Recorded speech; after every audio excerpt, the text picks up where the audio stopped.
అందరికీ నమస్కారం. పాత్రికేయ మిత్రులందరూ కూడా నమస్కారం. అందరికీ మొన్న జరిగినటువంటి కార్పొరేషన్ మున్సిపల్ ఎన్నికల్లో కరీంనగర్ లో భారతీయ జనతా పార్టీ అభ్యర్థులను గెలిపించి కరీంనగర్ పార్లమెంట్ పరిధిలో కౌన్సిలర్లను గెలిపించినటువంటి అందరం కూడా ఈరోజు తల్లి భాగ్యలక్ష్మి అమ్మవారి దర్శనం కోసం రావడం జరిగింది. కరీంనగర్ లో మేయర్ గా శ్రీనివాస్ గారు, కొలగాని శ్రీనివాస్ గారు, డిప్యూటీ మేయర్ గా వై సునీంద్రరావు గారు, అదేవిధంగా గౌరవ కార్పొరేటర్లు, గౌరవ కౌన్సిలర్స్ అందరం కూడా ఈరోజు పార్టీ ఆఫీస్ పోయి పార్టీ ఆఫీసు సందర్శించి ఈరోజు ఆ భాగ్యలక్ష్మి అమ్మవారి దర్శనం కోసం రావడం జరిగింది. మీ అందరూ తెలుసు, భాగ్యలక్ష్మి అమ్మవారి శక్తి ఏందో ఇవాళ తెలంగాణ కాదు మొత్తం దేశమంతా తెలుసు. ఇలా ఒక శక్తివంతమైనటువంటి ప్రాంతం ఇది. ఆ తల్లి శక్తి ఇవాళ దేశమంతా వ్యాపించింది. నాకు ఆ కరీంనగర్ లో నా మహాశక్తి ఆ తల్లి, ఇక్కడ పాత బస్తీలోని నా భాగ్యలక్ష్మి అమ్మవారు. ఆ అమ్మవార్ల కరుణా కటాక్షంతోనే ఇప్పటివరకు ఎలాంటి ఆటంకాలు అడ్డంకులు లేకుండా ఎన్ని ఆటంకాలు వచ్చినా, ఎన్ని అవరోధాలు వచ్చినా, ఎన్ని కుట్రలు జరిగినా, ఎన్ని కుతంత్రాలు జరిగినా అక్కడ మహాశక్తి అమ్మవారు, ఇక్కడ ఈ భాగ్యలక్ష్మి అమ్మవారి యొక్క కరుణా కటాక్షలు నా మీద మా పార్టీ మీద ఉన్నాయి కాబట్టే అన్నింటినీ తట్టుకొని ఇలా ఈ విజయ పరంపర కొనసాగిస్తున్నాం మేము. అందుకే ఆ తల్లిని మొక్కున్నాం. తల్లి మా అభ్యర్థులకు ఆశీర్వాదమి, మా అభ్యర్థులకు దేశము, ధర్మము, సమాజం అనే ఒక లక్ష్యంతో, ఒక ఆలోచనతో సేవ చేయడానికి కమలం పూ గుర్తు మీద నరేంద్ర మోడీ గారి సారథ్యంలో, నితిన్ నబీన్ గారి యొక్క ఆధ్వర్యంలో, ఇక్కడ రామచంద్ర గారి నాయకత్వంలో వాళ్ళు పోటీ చేస్తున్నారు. ఒక మంచి ఆలోచన పోటీ చేస్తున్నారు. ఒక ఆశీర్వాదం ఈ తెల్లని చెప్పి ఆ రోజు మొక్కుకున్నాం. ఆ మొక్కు తీసుకోవడానికే ఈరోజు మా అందరి అభ్యర్థులతో, మా నాయకులతో అందరితో కలిసి ఈరోజు తల్లి దర్శనం చేసుకోవడం జరిగింది. చాలా పవర్ఫుల్ టెంపుల్. మళ్ళీ చెప్తున్నా, ఎప్పుడు ఎన్నికలు జరిగినా ఈ తెలంగాణ రాష్ట్రంలో వచ్చేది భారతీయ జనతా పార్టీ ప్రభుత్వము. భారతీయ జనతా పార్టీ ప్రభుత్వం వచ్చిన వెంటనే ఇలా ఈ భాగ్యలక్ష్మి అమ్మవారి టెంపుల్ ను గోల్డెన్ టెంపుల్ గా 100% మారుస్తాం. ఇలా పంజాబ్ లో స్వర్ణ దేవాలయం ఏ విధంగా ఉందో, ఇలా ఈ తెలుగు రాష్ట్రాల్లో ఈ ప్రాంతంలో ఇలా భాగ్యలక్ష్మి అమ్మవారిని, ఆ దేవాలయాన్ని గోల్డెన్ టెంపుల్ గా మార్చి తీర్థం. ఆ అమ్మవారికి అట్లా సేవ చేసే అవకాశం మాకు ఇవ్వాల్సిందిగా ఇవాళ అమ్మవారిని వేడుకుంటున్నాం మేము. ఎందుకంటే ఇక్కడ ఉన్నటువంటి హిందూ సమాజానికి రక్ష ఆ తల్లే.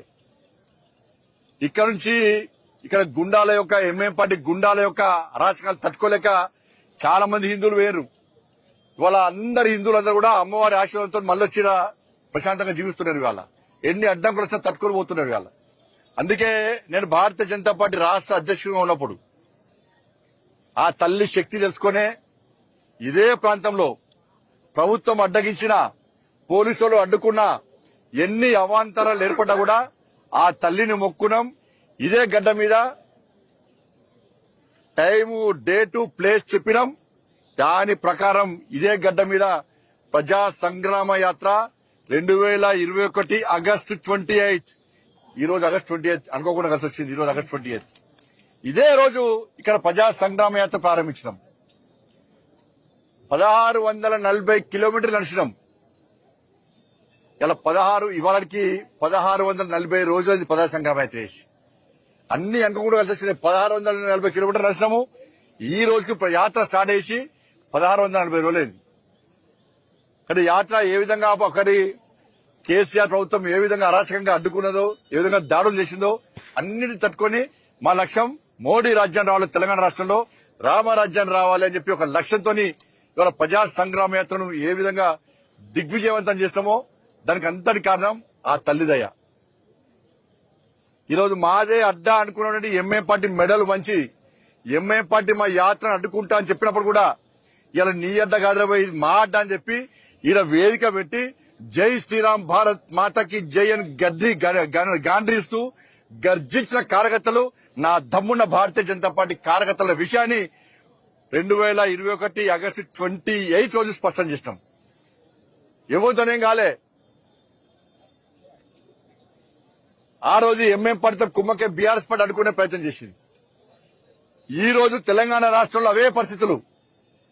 కాంగ్రెస్ పార్టీ ప్రభుత్వం వచ్చిన తర్వాత 27 నెలల్లో ఈ తెలంగాణ రాష్ట్రంలో హిందువుల పరిస్థితి ఏ విధంగా ఉందో ఒక్కసారి హిందూ సమాజం ఆలోచించుకోవాలి. జిహెచ్ఎంసీ ఎన్నికల్లో భారతీయ జనతా పార్టీ అభ్యర్థులు 48 మందిని గెలిపించారు కాబట్టే ఇవాళ అడుగడుగునా మా కార్పొరేటర్లు హిందూ సమాజానికి ఏ ఆపోజిషన్ అడ్డుకున్నారు ఇవాళ. కానీ ఈ రోజు ఏం జరుగుతుందో ఒక్కసారి హిందూ సమాజం ఆలోచించాలి. ఇవాళ కాంగ్రెస్ పార్టీ ఎంఏ పార్టీ కుట్రలు అని సిగ్గుండాలే. కాంగ్రెస్ పార్టీలకు బీఆర్ఎస్ పార్టీలకు సిగ్గుండాలే. ఎవడు ఏ ప్రభుత్వం వచ్చినా బీఆర్ వచ్చినా కాంగ్రెస్ వచ్చినా మా బూట్లు నాకాలే, మా కాళ్ళ కింద వాడు బతకాలే అని చెప్పి ఎంఏ పార్టీ వారిని ఇచ్చినా కూడా సిగ్గు లేకుండా ఇలా కాంగ్రెస్ బీఆర్ఎస్ వాళ్ళు ఎంఏ పార్టీని బూట్లు నాకుతూ ఇలా బతుకు మీ బతికే ఎందుకో అర్థం కాదు. ఇప్పటికి మీరు బతికే రానేనంటుండే వాళ్ళ కాంగ్రెస్ పార్టీలో బీఆర్ఎస్ పార్టీలో ఉన్న హిందూ నాయకులారా, హిందూ కార్యకర్తలారా, నేను రెచ్చగొడతానని వాస్తవాలు చెప్తున్నాను. నేను మీ లోపల హిందూ రక్తం ప్రవహిస్తే, మీరు నిజంగా హిందువులైతే, మీరు పౌరుషం ఉంటే ఆ పార్టీ నిష్పట్టండి. కాషాయం జెండా పట్టుకొని ఇలా భాగ్యలక్ష్మి అమ్మవారి టెంపుల్ సాక్షిగా జై శ్రీరామాన్ని గడ్డించండి. ధర్మం కోసం, దేశం కోసం, సమాజం కోసం పనిచేసేటువంటి ఒక సంకల్పం తీసుకొని రావాల్సిందిగా నేను 2 పార్టీల కార్యకర్తలకు అప్పీల్ చేస్తున్నాను. అరే 27 నెలలే కాంగ్రెస్ పార్టీ ప్రభుత్వం వచ్చి సికింద్రాబాద్ లో ముత్యాలమ్మ గుడి దాడి,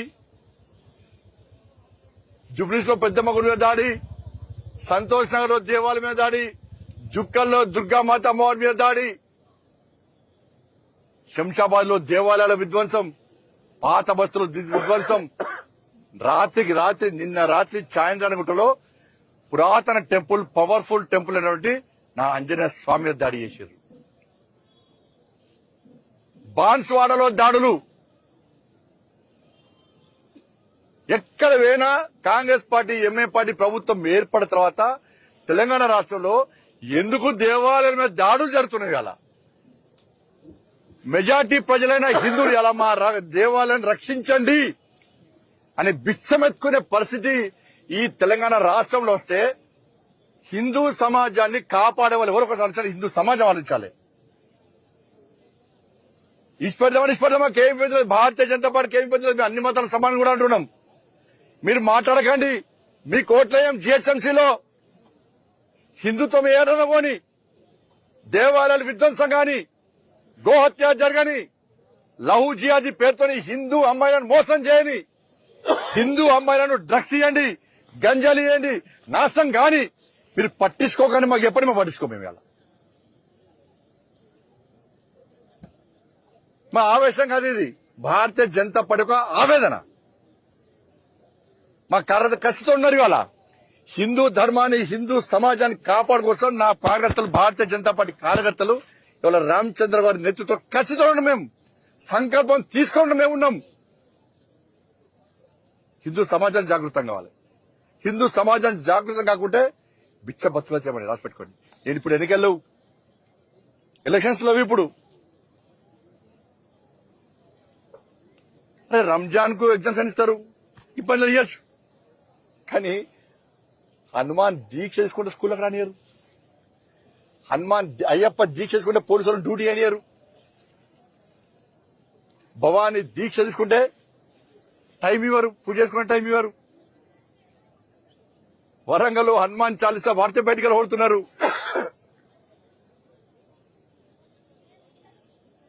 ఇదా పరిస్థితి దేశం తెలంగాణ రాష్ట్రంలో హిందువుల పరిస్థితి. ఇట్లా బతుకుమంటారా? ఇట్లా బతుకుదామా? ఒక్కసారి హిందూ సమాజం ఆలోచించాలి. ఇట్లా బతుకుదామా? 80% ఉన్న హిందువుల గురించి ఏ పాట ఆలోచిస్తుంది ఒకసారి ఆలోచించండి. ఇవాళ మేము మాట్లాడితే మద్దతు తోమంటున్నారు.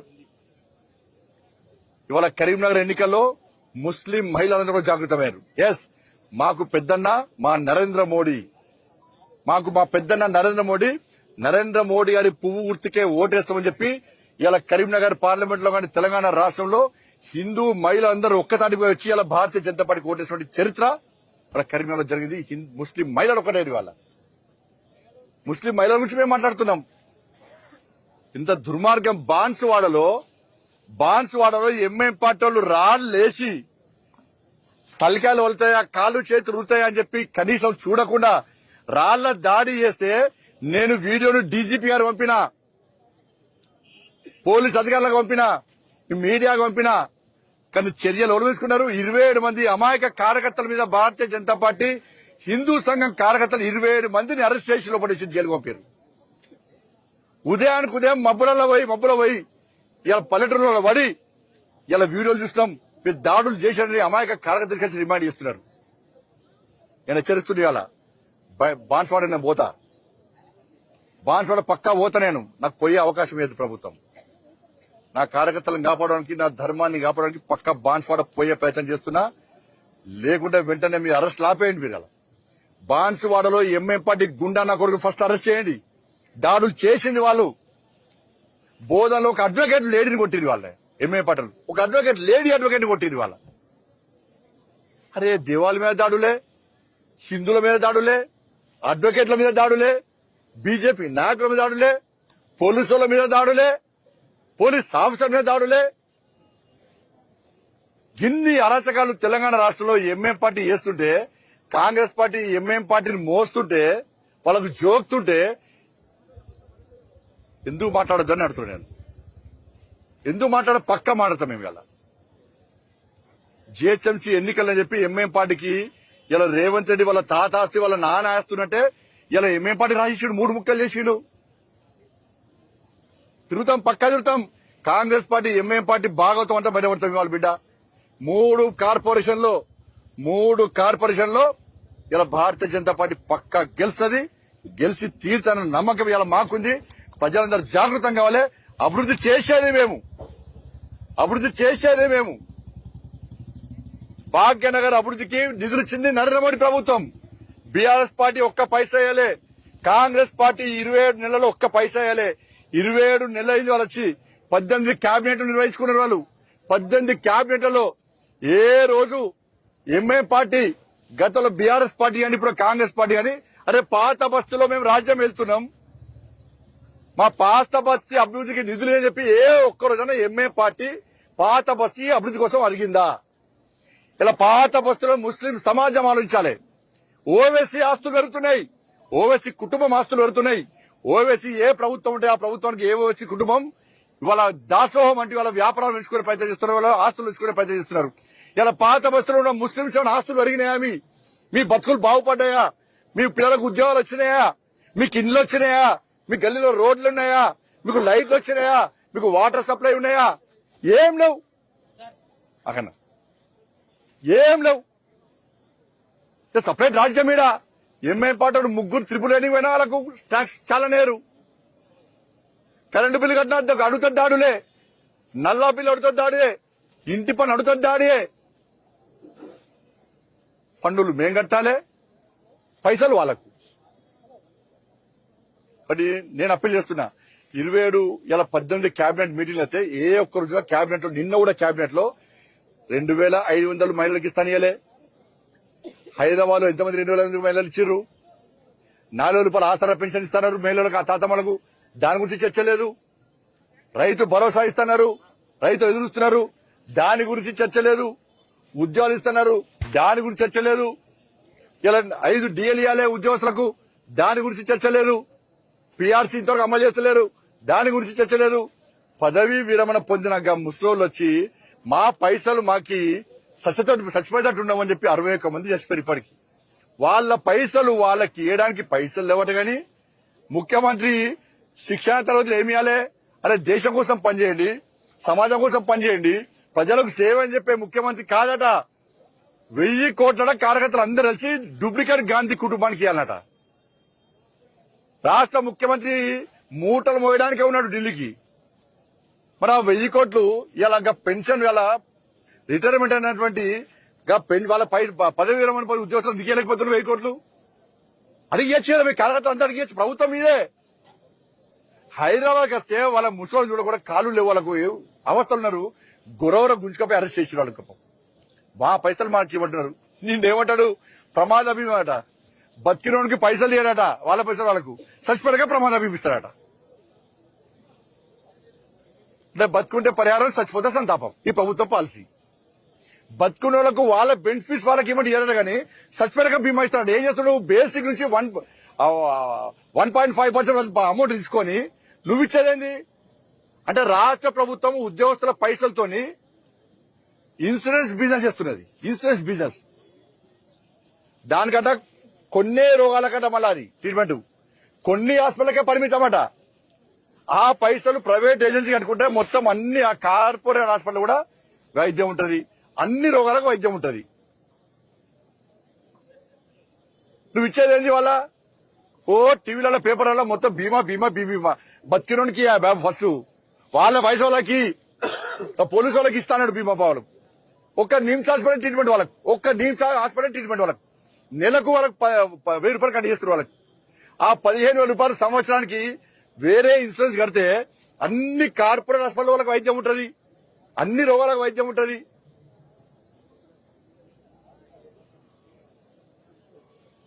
కాబట్టి 6 గ్యారెంటీల మీద 18 సార్ల క్యాబినెట్ జరిగితే ఏ ఒక్క క్యాబినెట్ లో కనీసం చర్చ జరగలేదు. అందుకే జిహెచ్ఎంసీ ఎన్నికల్లో మా రామచంద్ర గారి నేతృత్వంలో అందరం పనిచేస్తాం. నేను జిహెచ్ఎంసీ భాగ్యనగర్ ప్రజలకు అప్పీల్ చేస్తున్నా, మీరు పోయినసారి ఎన్నికల్లో ఎటువంటి జాగృతమైనో అభివృద్ధి చేయడం మా బాధ్యత. చేస్తున్నది నరేంద్ర మోడీ ప్రభుత్వం. అభివృద్ధి మా నినాదం, హిందుత్వమే మా అజెండా. 100% ఈ భాగ్యనగర్ లో సమాజాన్ని జాగృతం చేస్తాం.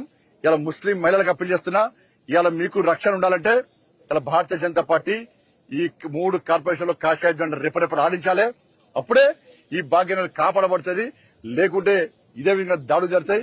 నేను మళ్ళీ చెప్తున్నా, బాన్సువాడలో అరెస్టులు ఆపండి.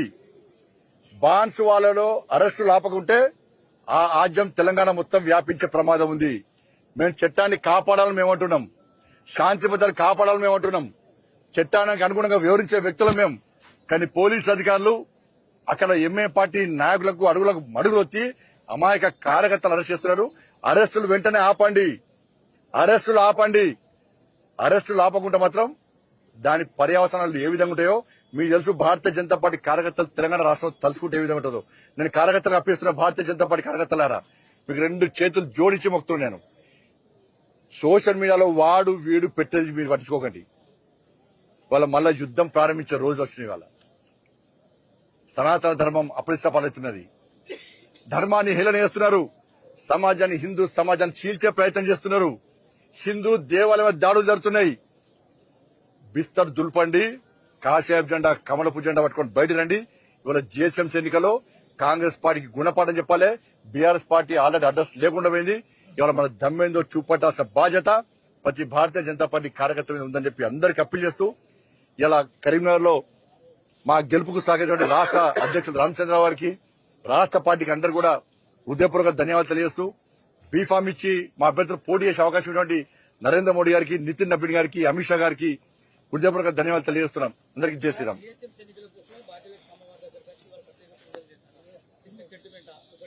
రెండవది, దేశంలో అన్ని రాజకీయ పార్టీల మీద రైడ్ చేసినటువంటి ఈడీ, ఐటీలు ఎంఐఎం ఇందాకన్నా కదా, ఎంఐఎం కుటుంబ వాళ్ళ కుటుంబాల మీద ఎంఐఎం పార్టీ మీద ఈడీ రైడ్స్ కానీ ఐటీ రైడ్స్ కానీ ఎందుకు జరగాలి అన్న? ఈడీ రైడ్స్, ఈడీ అనేది భారతీయ జనతా పార్టీ మాకు అనుబంధ సంస్థ కాదు. అది ఎవ్వరికి ఏ ఫిర్యాదులున్నా చేయాలి. రాష్ట్ర ప్రభుత్వం ఏం చేయాలి? వాళ్ళ ఆస్తుల మీద విచారణ జరపాలి. జరిపి వాళ్ళ మీద ఆస్తుమాస్తులు జప్తు చేయాలి. ఇవాళ మేము కూడా ఆధారాలు సేకరిస్తున్నాం. పక్కా మేము ఏ విధంగా న్యాయపరిగిస్తాం. ఈడీ మీద, ఐటీ మీద, ఆఫీసర్ల మీద, సిబిఐల మీద ఒత్తిడి తెచ్చే ప్రభుత్వం భారతీయ జనతా పార్టీ ప్రభుత్వం కాదు. అట్ట ఇవ్వాలనుకుంటే ఈ దేశంలో ఎవ్వరుండరు. గతంలో కాంగ్రెస్ పార్టీ చేసినట్టు మేము చెయ్యం. మేము న్యాయబద్దంగా ఏ ఫిర్యాదులున్నా వాళ్ళకి ఇస్తే తప్పకుండా వాళ్ళు చర్యలు తీసుకుంటారు. భాగ్యలక్ష్మి టెంపుల్ అనేది మీ అందరూ తెలుసు. ప్రజా సంగ్రామ యాత్రని ఇక్కడ సాధించాం. అప్పుడు ఎన్నికలు లేవు. దాని తర్వాత బోనాలు అప్పుడు వచ్చినాం, ఎన్నికలు లేవు. వినాయక చవితి నిమజ్జనం వచ్చినాం, ఎన్నికలు లేవు. చాలా సందర్భాల్లో నేను వచ్చి దర్శించుకున్నా, ఎన్నికలు లేవు. ఇప్పుడు మేము గెలిచినాం, ఎన్నికల ముందు ఎన్నికల తర్వాత వచ్చినాం, గెలిచినాం, వాళ్ళ తల్లి దర్శనం చేసుకున్నాం, గోల్డెన్ టెంపుల్ చేయాలని చెప్పి సంకల్పం తీసుకున్నాం. ఒకటి మళ్ళా జిహెచ్ఎంసీ ఎన్నికల్లో మళ్ళీ గెలిచాక మళ్ళీ ఇడికేస్తాం, గ్యారెంటీ సార్. వాళ్ళు వీళ్ళు భాగ్యలక్ష్మి అమ్మవారిని ఇట్లే అవన్నీ ఏం పట్టించుకో. మాకు సెంటిమెంట్ మా తల్లి, ఆ తల్లి ఆశీర్వాదంతో మేము ముందు పోతాం. కాబట్టి వాళ్ళు వీళ్ళు అందరినీ పట్టించుకునే పార్టీ భారతీయ జనతా పార్టీ అటువంటి నాయకులు మేము కాదు. అమిత్ షా గారు వచ్చారు, నడ్డా గారు వచ్చారు, చాలా మంది కేంద్ర మంత్రులు వచ్చారు. హైదరాబాద్కి ఎవరు వచ్చినా కూడా ఇలా భాగ్యలక్ష్మి తల్లి దర్శనం చేసుకోవడం ఆనవాయితీగా మారింది. భవిష్యత్తులో ఇంకా మారుస్తుంది దాన్ని.